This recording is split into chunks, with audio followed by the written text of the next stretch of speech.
First thing first, take the hose.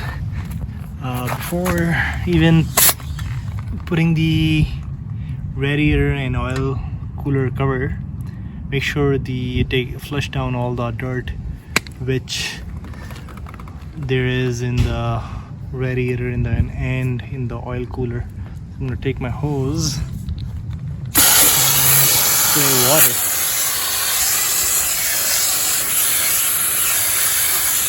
I'll provide the link for the guard in the description.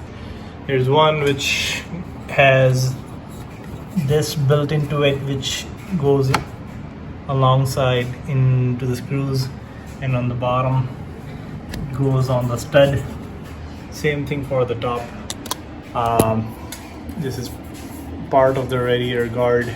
This goes onto these two screws, and on the bottom on this stud. So the easiest way to do this is I remove the wheel and the lower fairings, the lower black fairings, lowered it down. Once you do that, now you have access to work on it without damaging the fins on the radiator. So what you do is, don't take these two screws out on the top here.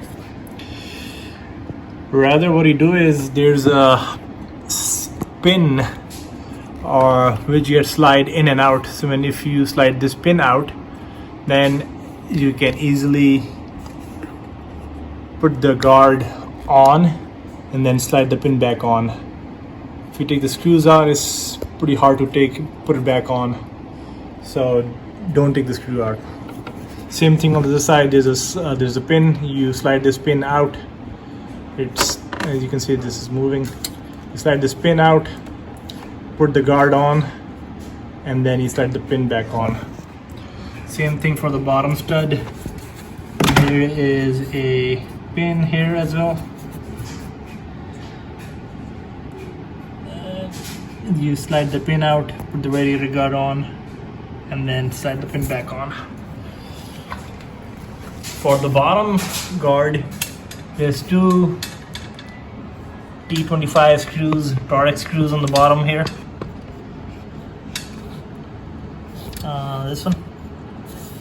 You take both of them out, put the guard in place, put the screws back on. Same thing on the bottom.